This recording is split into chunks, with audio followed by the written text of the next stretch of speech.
Hello everyone, welcome back to my channel. So this will be the last part of the Murshidabad vlog, that is part 3. Let's go. Katgolar Bagan was our first stop and this was the palace of that Bagan, and it was really very pretty. Like it has the gothic structure and it's really well constructed. কাঠগোলার বাগানের history শোনার আগে I want to thank one person, that is Gopal uncle, our tour guide throughout the Murshidabad trip. And he was such a talented person. Like he knew every historical stories that every places in Murshidabad holds. I mean, he made us understood so well that I can be your next tour guide in your next trip to Murshidabad. So call me if you need a tour guide to your Murshidabad trip. Just kidding. So a big shout out to Gopal uncle, and thank you uncle for making our trip such an amazing one. I will remember this for life. এবার চলো শুনে নেওয়া যাক the history of কাঠগোলার বাগান। Lakshmipada দুগারের statue, 4টে statue আছে বাগান বাড়ি। এই একটা সাইড একটা আছে না, লক্ষ্মীপদ সিং দুগ্গার বাহাদুর। 4টে স্ট্যাচু, 4 ভাই যারা এই বাগান বাড়ি প্রতিষ্ঠাতা। এরা এসেছিলেন রাজস্থান থেকে পলাশি যুদ্ধের 23 বছর পরে। এরা ছিলেন সেই টাইমকার বিজনেসম্যান, এক কথায় এদেরকে শিল্পপতি বলতে পারে। 250 বছর আগে তখন মুর্শিদাবাদের নবাব ছিল মোবারকদৌল্লা, মির্জাফরের ছেলে। ব্রিটিশদের অধীনে উনি শাসন করতেন। এই টোটাল 260 বিঘে প্রপার্টিটা 250 বছর আগে 1200 টাকা মূল্যে ওনার নবাবের কাছ থেকে লিজে নিয়েছিলেন। দিয়ে এখান থেকে ওনারা বিজনেস শুরু করেছিলেন। কিসের বিজনেস করতেন? প্রচুর গোলাপের চাষ করতেন, ম্যাক্সিমাম তো ব্ল্যাক রোজ, কালো গোলাপ, যেটা বিদেশে এক্সপোর্ট। আর বিভিন্ন ধরনের ফার্নিচার, কাঠের গোলা যেটাকে আমরা বলে থাকি, সেরকম কাঠের গোলা ছিল। সেই জন্য বাগানবাড়ির নাম হয়েছিল কাঠ গোলাপের বাগানবাড়ি। এখন আর সেই গোলাপের জলুস আছে, তবে সেরকমভাবে আর নেই। দেখতে পাচ্ছেন স্যার, এখন আমের বাগান, কিছু গোলাপ রয়েছে, সেই জন্য এটাকে এখন কাঠগোলার বাগানবাড়ি বলা হয়। অর্থাৎ এই বাগানবাড়ির এরিয়া হচ্ছে 260 বিঘে, এবং এই বাগানবাড়ি এখনও অবধি প্রাইভেট প্রপার্টি। 1780 সালে তৈরি, সেই আমল থেকেই এনাদেরই হাতে রয়েছে এই প্রপার্টি। এনারাই তৈরি করেছিলেন। 4 ভাইয়ের মধ্যে ইনি হচ্ছেন বড়, এনার নাম হচ্ছে রায় লক্ষ্মীপদ সিং দুগ্গার বাহাদুর। এনারা হচ্ছে শ্বেতাম্বর সম্প্রদায়ের ছেলে।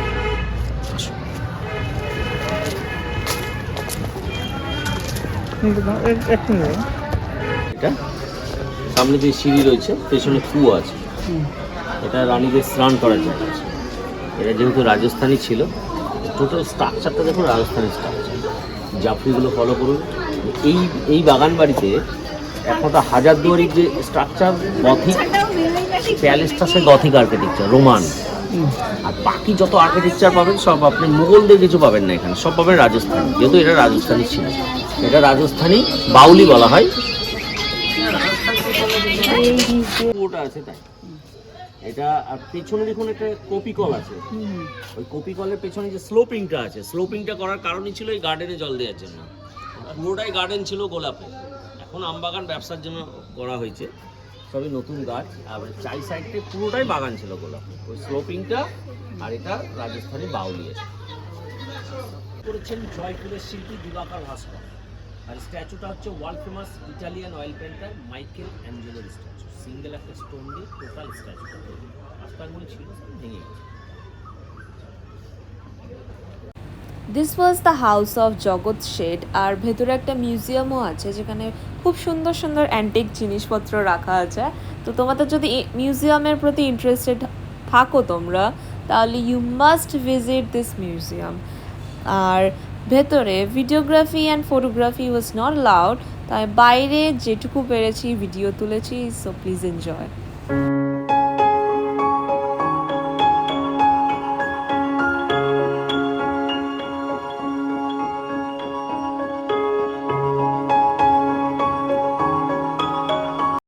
এটাই হলো সেই মতি ঝিল, যেখানে বসে সিরাজউদ্দৌলার বিশ্বাসঘাতকরা তার বিরুদ্ধে চক্রান্ত সাজিয়েছিল।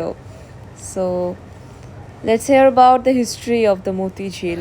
মতিঝিলের পাশে হয়েছে, ওই জন্য মতিঝিল পার্ক নাম দিয়ে দিয়েছে।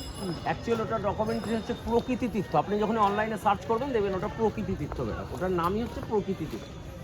মতিঝিলের মাঝে ওই পার্কটা তৈরি করা, যেখানে ঘসিটি বেগমের প্যালেস ছিল। সৌন্দর্যময় একটা পার্ক তৈরি হয়েছে।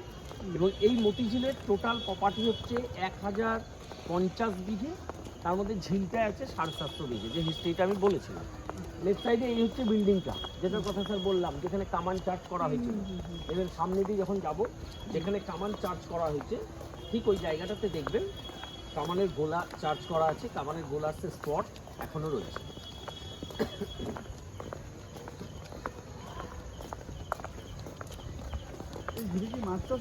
এখন স্যার রাজ্য সরকার থেকে মাছের চাষ করে। হ্যাঁ, মাছ তো লিজে দিয়ে আছে স্যার। 750 বিঘে হবে তো, না একর বিঘে, 750 বিঘে, মানে কম না?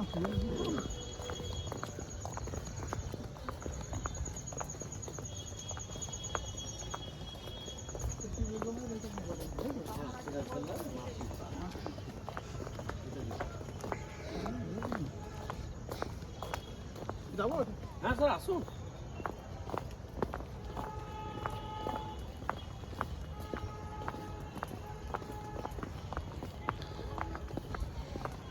এখানটা ঘসটি বেগম কি এখানেই থাকতো? হ্যাঁ, এখানে ওই যে পার্কটা যেখানে হয়েছে স্যার বললাম না, ওখানে প্যালেস ছিল। প্যালেসটা তো পরবর্তী সময় ব্রিটিশরা ধ্বংস করে দিচ্ছে। এই সে বিল্ডিংটা। আচ্ছা, আর এই হচ্ছে কামান চার্জ করার জায়গা। ও এখানে কামানের গোলা মারা হয়েছে।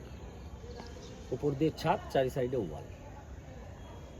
এর ভিতরে কি আছে এখন বলবেন? কেউ জানে না স্যার। যদি প্রচুর ধর্মস্থান থাকে ইন্ডিয়া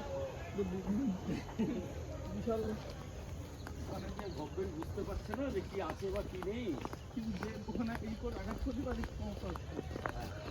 এই হচ্ছে স্যার মসজিদটা, যেটা 1750 সালে তৈরি হয়েছিল। আচ্ছা এটা নজশ মোহাম্মদ তৈরি করেছিল। এটাকে মতিঝিল জামা মসজিদ বলা হয়। আচ্ছা, আর এখানে আছে 5টা সমাধি আছে।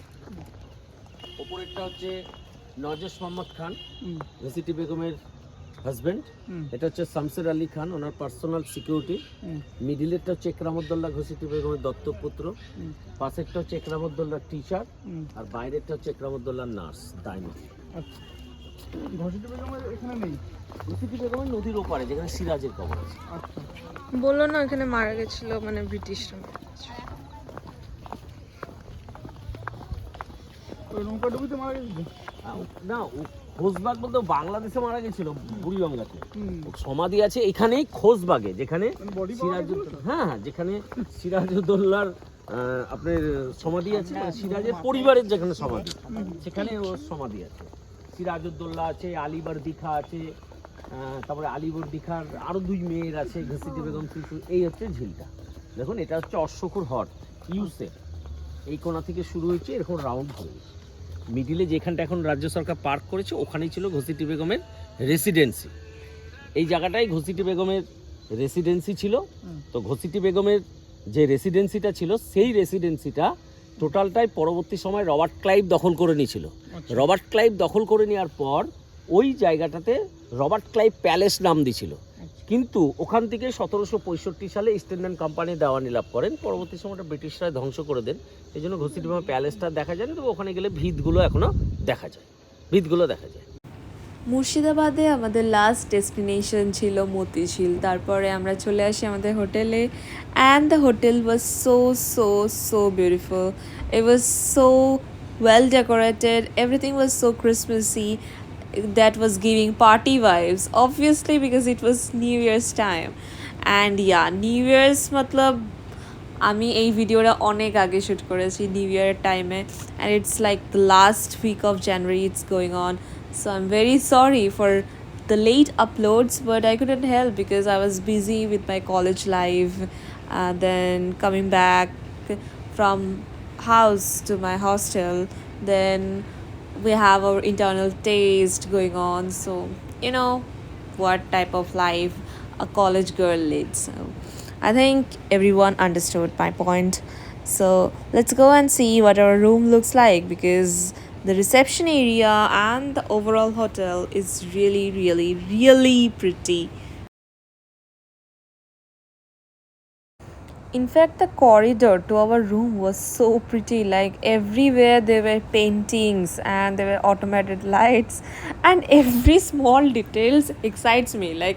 You know, now let me give you all a room tour. Enjoy!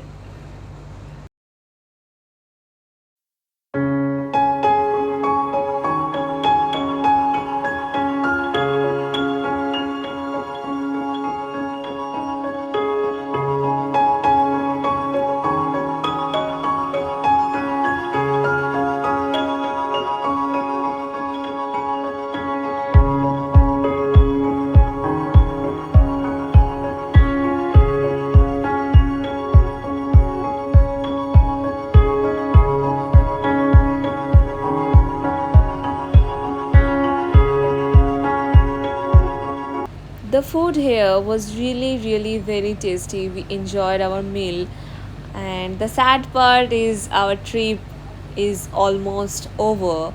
Now we will go back to our rooms and we will have a sound sleep because we were very, very, very tired.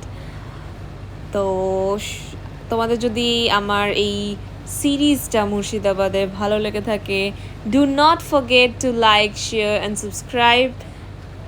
Share with your friends who want to visit Murshidabad or who went to Murshidabad or whose hometown is Murshidabad. I'll see you guys in my next one. Take care. Bye bye.